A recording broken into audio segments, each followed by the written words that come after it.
the end of the day, the best trade partners for you guys is going to be somebody who has an abundance in one position and maybe a shortage in another, somebody who's maybe losing and they're desperate, they want to make the playoffs. So it's tough to make these videos, right? I'm doing my best over here, guys. So give your boy a like and a subscribe. Let's talk about some of my favorite trade targets. We're going to look at some of the advanced stats on these players. We'll look at the rest of season difficulty. We'll just get a little better at making trades in this video. We start the video with Rashid Shaheed, recently traded from the Saints to the Seahawks. He can't have joined a better situation, man. I truly mean that, and I will explain to you guys why. So it's a little bit of a weird trade because they did already have Torrey Horton, who they're essentially clones. These guys have like a very similar profile. They're like burners, down the field guys, ex-wide receivers. And typically what I would do is I'd look at expected fantasy points versus actual, because I want to know like who's getting opportunity, who should be scoring a lot, maybe who isn't. But just if it adds a little bit more context, Rashid Shaheed was number 4 in the NFL out of all the wide receivers in negative expected fantasy point differential. All that basically means is that he was supposed to score more than he was. So he was getting a lot more opportunity than his actual fantasy production. That's good news. That just shows us that he commands targets, he commands volume, but he just wasn't producing like he could have. Call it quarterback play, call it maybe luck. There's a bunch of different factors, right? But the thing that really stood out to me here with this trade is that even though he's not going to be competing with Torrey Horton, I do just think he's going to step into like a full-time role compared to Horton, who's a rookie. This is a team that has like Super Bowl aspirations, man. So I think they made this trade because they wanted to get a vet in there to make sure mistakes aren't being made and that this guy can really put them over the top, I suppose. And two things I want to hone in on here is that Sam Darnold, according to PFF, not sure if you guys trust them, #1 rated quarterback when it comes to deep passing, so 20 plus yards. They have Sam Darnold, dude, as a 99.9 PFF grade on deep passes. 4 touchdowns, 71% completion rate. He's absolutely cooking, dude. The Seahawks offense is cooking in general. Sam Darnold looks really good. And then when we look at the rest of the season schedule, we see that they play against Carolina, who are 4th best against wide receivers, the Jets, who were 10th best against wide receivers, and then Tennessee, who's 23rd worst. So Carolina's a little bit of a tough one, man. They are actually 23rd worst in passing EPA and 24th worst in total EPA. So they're not really good on like a per target basis. It's just raw numbers have been in their favor. It could be because teams were running the ball on them. They had a couple of really good games where they held teams to like really low points like they did to the Packers in this last game. But Rashid Shaheed has a great schedule. He's in a great system with the quarterback and a team that is the best at throwing the ball deep. That's the perfect type of profile, the perfect type of player we want to take swings on, right? And I think you can still get him for pretty cheap. After the trade, maybe the owner of Rashid maybe wants to sell high on him. Maybe he wants to move up a tier at wide receiver. Maybe he thinks he's moving up a tier. If you guys want help on like specific trades, maybe you're conjuring up a trade you want to send, make sure you guys join the Discord. We're talking ball every day in there. You guys can throw your trade in there and people will give you advice. I'll give you advice. But let's move it along now. We'll move over to Garrett Wilson. The Jets made a splash at the trade deadline, man. They went from the worst team in the NFL with some defensive studs to the worst team in the NFL without defensive studs. So it's like watching Thanos collect Infinity Stones in reverse, like if you were to put the movie in reverse. But this essentially guarantees, in my opinion, that they're going to be in massive negative game scripts the entire season. They're just going to be losing. This is probably good news for like all pass catchers. Probably good news for whoever the quarterback is. I mean, let's see if it's Fields. Maybe it's going to be Tyrod when he comes back. Maybe it's a little bit of a hit on Breece Hall, honestly, because if they're just losing every game, is he going to get all the receiving work? Looks like Isaiah Davis might take some of that. But I just want to remind you guys, man, before the injury, dude, we see the game log here. He was averaging almost 10 targets a game, dude. That puts him into that like category where as long as he's producing, as long as he's getting some yardage, some decent yardage, right? And as long as he's getting touchdowns, which he was, he had 4 touchdowns in 5 weeks. That puts him in that like league winning category, like 16 fantasy points per game. And when we look at the playoff schedule for Garrett Wilson, we see that they play Miami, Jacksonville, New Orleans, and New England. I chose the last 5 games because Miami, that's not in the playoffs, but that's leading into the playoffs. For a lot of people, that's essentially like a playoff game, unless you're like super locked in, you got the bye week. But nevertheless, man, Miami 32nd against wide receivers, Jacksonville 21st, New Orleans 17th. Then they get a tough one, right? If you make it to the fantasy playoffs, they do get the Patriots, who are 12th best. So it's not like they're top 5. It's not like the Broncos or the Texans, but it's still a pretty tough matchup. But dude, if I can just make it to the finals, even if it's a tough matchup, I'll take that any day of the week, dude. At the end of the day, anything can happen in the fantasy playoffs. I just think it's going to be wheels up, man. As soon as he comes back, dude, keep in mind the Jets made him untradeable. They said that he's untouchable at the trade deadline, which is, means they have big plans for him. They want to make sure he is their perennial alpha wide receiver. Next, we got Jaylen Waddle, guys, a man who survived the trade deadline, or he didn't survive, right? He got demolished if you guys wanted him to get traded, right? So he stays with the lowly Dolphins, and I want to look at another thing very similar to what we did with Rashid Shaheed. Tua Tagovailoa here is number 5 in the NFL when it comes to PFF grades on deep passes. I know it's crazy. The man's brain is essentially peanut butter. He is somebody who makes bad decisions all the time, but he can throw that thing deep. And Jaylen Waddle consequently has an 83 PFF grade on deep balls, right? So that's kind of always been Jaylen Waddle's bread and butter. I mean, Jaylen Waddle and Tyreek Hill, kind of both similar archetypes. they're like these speedy, deep ball type of guys, right? Like yards after the catch for both of them. So we're seeing that kind of materialize, man. We're seeing the game log that if you guys can see here at the game log, Tyreek Hill went out in week 4. So from week 5 on, it was essentially just Jaylen Waddle, and he's been essentially a top 12 guy. I mean, he's top 10 on the season, right? So he's been absolutely fantastic. He had one dud game against the Browns, which is kind of to be expected. The Browns are legit. Since Tyreek Hill went down, guys, the pace that he's on a 1356 receiving yard pace. So that's like a top 5 wide receiver, man. And if he can just get more touchdowns, he's only had 2 touchdowns in these 5 games, which is a little unfortunate. But I do think he can improve on that. Their rest of season schedule is really nice. He plays Pittsburgh in the playoffs, the first game of the playoffs against Pittsburgh, who are 32nd against wide receivers. Cincinnati in week 16, who are 14th best against wide receivers, which we know they're a lot worse than that, to be honest, especially in previous weeks. Teams have just been covering them up. I know they're really vulnerable to tight ends, but, the Dolphins don't have a tight end, so maybe they just feed Waddle in that game. And then Tampa Bay, who are 13th best, but we've seen some shootouts against Tampa Bay in this season. He's in a really good situation, man, where it's really just him. There's like no one else behind him. Darren Waller's on IR. We got Malik Washington, who's essentially like a Khalil Shakir clone. So he's one of my favorite pickups, one of my favorite trade 4 targets. Next guy, Jordan Addison, man, comes back from suspension, and it seems Carson Wentz was this man's key to unlocking his value. He was like a top 20 play every week, right? He was 13, 12, 17, 10 fantasy points. Then McCarthy comes back in week 9, and he gets 7 fantasy points, his lowest output since he returned. Wentz's arm dissolved, unfortunately. It got chopped off in the middle of a game, essentially. So, now McCarthy's going to be the starter, which is a little bit bad news, but I want to say I still do think he is a trade 4 candidate. The Vikings went super run heavy, man. So the Vikings, when Aaron Jones returned, really wanted to run the ball. McCarthy has yet to throw more than 25 passes in a game.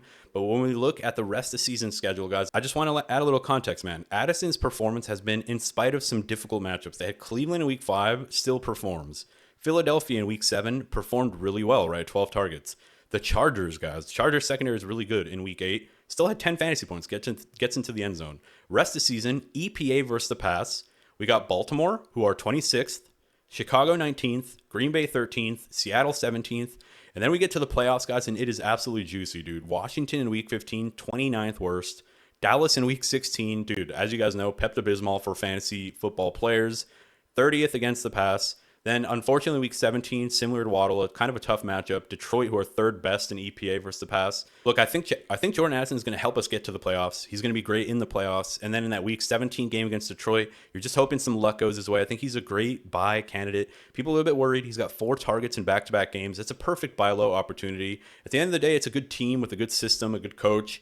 And the quarterback looks pretty competent, right? I was kind of poo-pooing on McCarthy heading into this game. I was just saying, like, he just doesn't look like he's ready. He just didn't look like he was ready for the NFL, but I guess that injury or the soft benching, whatever it was, seemed to have helped him. Next up, I kind of got a double wombo combo here. I got AJ Brown and DeVonta Smith. We'll start with Brown here. So the Philadelphia Eagles, the reason I have both of them is that the Philadelphia Eagles have the 2nd easiest rest of season schedule for wide receivers, 8th easiest in the playoffs. So it's a great schedule from weeks 15 to 17. Let's have a look here, guys. Vegas, Washington, Buffalo, all of them are very good defenses. They've all give up at least 30 points per game to wide receivers. In Washington specifically, guys, a really good matchup for wide receivers. That could just be a game where AJ Brown pops off, guys. Now, when we look at the game logs, guys, we see that there's like pop-off games for each of them. And then we see there's duds in between. That's the risk. That's the issue with Philadelphia wide receivers in the past. But I want to say, man, their run game is just not as good as it used to be. They don't run the ball as much. It's not such a big part of their offense. I don't really know why. Maybe you guys do. Is their offensive line worse? Is it banged up? I feel like they still have everyone from their O-line. It's just ineffective at the moment. Maybe teams have gotten smart and they know how to defend the Eagles now, but I think that's beneficial for both Smith and AJ Brown. I think those are 2 guys that you want to buy. At the end of the day, man, we want upside. We want good players on good teams. This is going to be a team that's going to be winning games. They're going to be, potentially in shootouts with some of these teams coming up. Like they got Green Bay, Detroit, Dallas, Chicago, Chargers. Those are all potential shootouts, man. Games that are not just going to be like run the clock out, put the fucking backups in. I think this is going to be a really good schedule moving forward. I think these are both players that I definitely want to buy. Now let's talk about some running backs. I got 3 names here for you guys. Quinshon Judkins is the first one. He has the 3rd easiest strength of schedule rest of the season and then 13th easiest in the playoffs. In weeks 15 to 17, he's got Chicago, Buffalo, Pittsburgh. I will say this, man. He is someone that doesn't get receiving work. If they're in negative game scripts, he's just not on the field, dude. We saw Jerome Ford. We saw Dylan Sampson. He has the shoulder injury, but he's expected to play this week. So my problem with Quinshon, similar to a guy like Derrick Henry, is that when his team is losing, he's just not on the field. Now, I will say this, man. We have a long resume of Derrick Henry of this happening to him, right? When they're losing, he's just not on the field. We don't quite have that with Quinshon. It's a very small sample. There's a chance that over the bye week, the team realized, like, damn, we really went away from Quinshon. At the end of the day, he's our best playmaker. Why are we taking him out of the game just because we're losing? At the end of the day, he's still just a fantastic football player that can make plays. You can make the same case for Derrick Henry. Why is he out of the game even when they're losing? I feel like he could still be an effective football player on the field. But nevertheless, he's a bell cow running back. He's someone who's, as we saw early in the season, man, 18, 21, 23, 25 carries against Miami. He's a bell cow, dude. So he's somebody where you don't find that too often, like anywhere. Even like the top running backs. Think about Jahmyr Gibbs. He's not a bell cow running back. So when you can get a guy like this who's still seen as kind of cheap, I guess, he's kind of undervalued at this point. But going back to what I said about losing game scripts, if that continues and if he's just taken off the field when they're losing, I think that we should be a little bit more concerned. We see the easy schedule, third easiest rest of season, but I see a lot of potentially negative game scripts, right? I see Baltimore, that's probably a negative one. San Francisco, likely negative. Chicago, likely negative. Buffalo, Pittsburgh, and Cincy, those could all be negative. But let's move it along now to a close friend of the show, Chase Brown, a mainstay on the show. I've been talking about him essentially since like week 5, that he's a trade for candidate. We got to talk about him again because some stuff has changed. He still has the 9th easiest rest of season schedule, 8th easiest in the playoffs. We love that. As you guys can see, man, New England is the only one that I probably don't want to start him at all. But other than that, it's a clear skies, dude. You want to start him against Baltimore, start him against Buffalo, start him against Baltimore again, Miami, Arizona. The playoffs are nice. He's getting receiving work now because Samaje Perine did get a high ankle sprain. There's a bye week, so Samaje could get healthy. But at the end of the day, man, a high ankle sprain is a tough one. Is Samaje going to be as effective when he comes back? I think there's a chance that Samaje Perine, even though there's a bye week and even though he has like 14 days to rest, there's a chance that the reason he was stealing work from Chase Brown was because he was effective in his role. He was actually pretty good as a receiving back, blocking back, and he was good between the tackles, dude, which is kind of crazy because that was never really Samaje Perine's bread and butter. I actually kind of hate Samaje Perine, like a deep hatred, because I feel like in fantasy football, Samaje has always been a thorn in the starting running back, and I always tend to draft the guy that's ahead of him. So when I saw the high ankle sprain, I'm not going to lie, I had a little bit of schadenfreude. I was like, good, get the fuck out of here, Samaje Perine. But we see here 25 touches, man, 14 targets, 8 for 75. The dude was a workhorse back again. 96% of snaps. Taj Brooks did not even see the field. As long as Joe Flacco is alive and has a pulse and can throw the ball and is starting, the team is going to be projected for like 26 plus points a game, right? Every week, they're always going to be projected for a good point total, which is great for running backs. Even in negative game scripts, the fact that he gets receiving work, even with Samaje Perine, who is still getting like, 3 or 4 targets a game. I think honestly, he's just an RB2 rest of the season, somebody that I really want to go after as my RB2. If I can put him in that RB2 slot rest of the season, I love the matchups. I'm never super worried except for the New England game, as I mentioned. And lastly, guys, we finished this with the upside king, a dude who can either be a fart or an absolute beast for us rest of the season. TreVeyon Henderson, guys, number 1 easiest rest of season schedule for running backs and 6th easiest in the playoffs. This is a team with a great defense, a great offense with a fantastic quarterback, good enough weapons around him, a good coaching staff.